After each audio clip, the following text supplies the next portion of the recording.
Quand on vient de paramétrer le TCP2RS+, on arrive sur une page web où l'on peut reprendre les différents éléments de la configuration. Donc moi, je viens de paramétrer un TCP2RS+, qui se situe à l'adresse 192.168.6.99, et on peut voir que l'interface est de type RS485, que je vais fonctionner à 19200 bauds, que je vais utiliser le protocole UDP sur le port 10.0.0.1. En fait, ce qui est très intéressant avec SIRPark, c'est qu'il est fourni avec un petit utilitaire qui s'appelle TestPark, et qui va nous permettre de paramétrer les éléments qui sont rattachés au TCP2RS, du côté RS485, du côté du bus RS485. Alors on lance TestPark, on voit que ça ouvre deux fenêtres, une console. Voilà, on verra tout à l'heure qu'est-ce qui se passe dans la console, et puis une fenêtre de paramétrage. Donc pour utiliser TestPark, la première chose à faire, c'est de configurer la passerelle TCP2RS. Donc on clique sur Ajouter, on choisit le type de passerelle, donc nous c'est une TCP2RS+, on donne un nom, donc par exemple test, et puis ici on spécifie son adresse, c'est-à-dire 192.168.6.99, et le numéro du port, c'était donc 10.0.0.1. Voilà. Une fois qu'on a fait ça, l'application TestPark est capable de dialoguer avec l'élément TCP2RS+, et on va pouvoir donc, entre guillemets, rajouter des éléments à cette chaîne. Bien évidemment, j'ai déjà des éléments connectés, en particulier l'afficheur, et je vais donc pouvoir dialoguer avec l'afficheur directement depuis TestPark. Comment fait-on pour rajouter un élément? Il faut donc activer l'onglet, donc par exemple le display. Pour rajouter un afficheur, il faut juste appuyer sur la touche Insert du clavier. Il n'y a pas de bouton spécial dans l'interface ici pour rajouter des éléments. Donc il faut appuyer sur la touche Insert du clavier. Ici on donne un nom, donc par exemple afficheur, et ici on spécifie l'adresse de l'afficheur que l'on a en sa possession. Pour moi c'est 2C.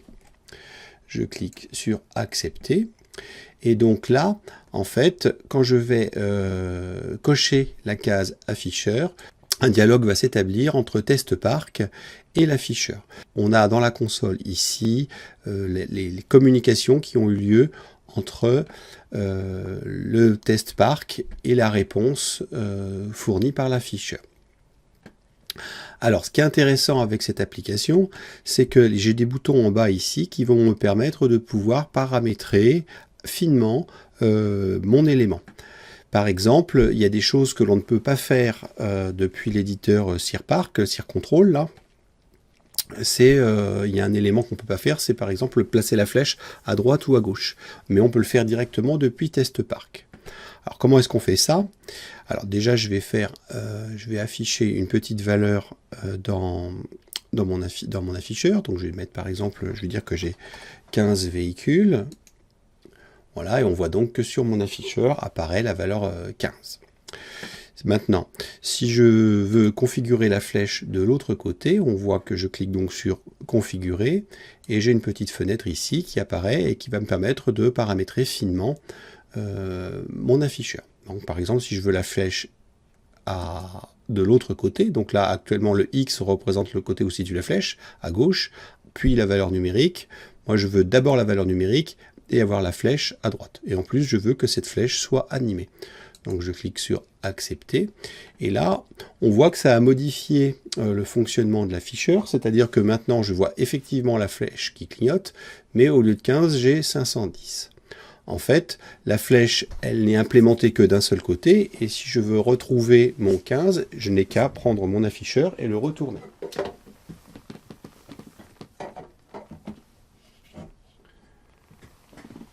De cette manière-là, j'ai pu changer le côté du fonctionnement de l'afficheur. Dans le paramétrage de la configuration, on peut aussi spécifier comment se comporte la flèche et l'afficheur lorsque le parking est plein, c'est-à-dire lorsqu'il reste 0 place. Donc je vais par exemple remettre ici 0 place dans le parking, et on voit que là, tel que c'est réglé, ça affiche 0 avec la croix rouge. Moi, ce que je voudrais, c'est par exemple que ce soit la flèche, par exemple, qui devienne rouge.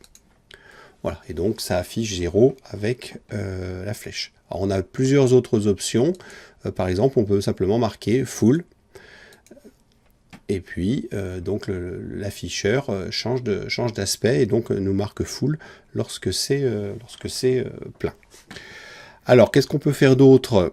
Montrer l'adresse. Donc, quand je clique là-dessus, eh bien, en fait, la valeur que prend la valeur affichée sur l'afficheur correspond à l'adresse de l'afficheur, en l'occurrence 2C.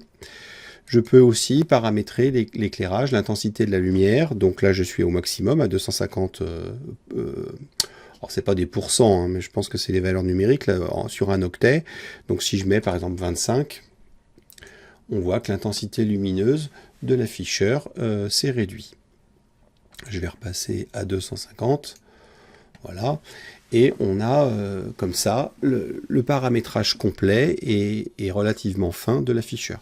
On a aussi un bouton ici qui permettrait de modifier éventuellement le firmware de l'afficheur, hein, si tant est qu'on ait besoin de le faire. L'application TestPark est aussi paramétrée pour pouvoir jouer sur les capteurs de type SPX, les capteurs à ultrasons, et sur les capteurs S1, donc les capteurs à infrarouge. Voilà pour cette présentation rapide de TestPark, et puis comment on paramètre l'afficheur du CIRPark.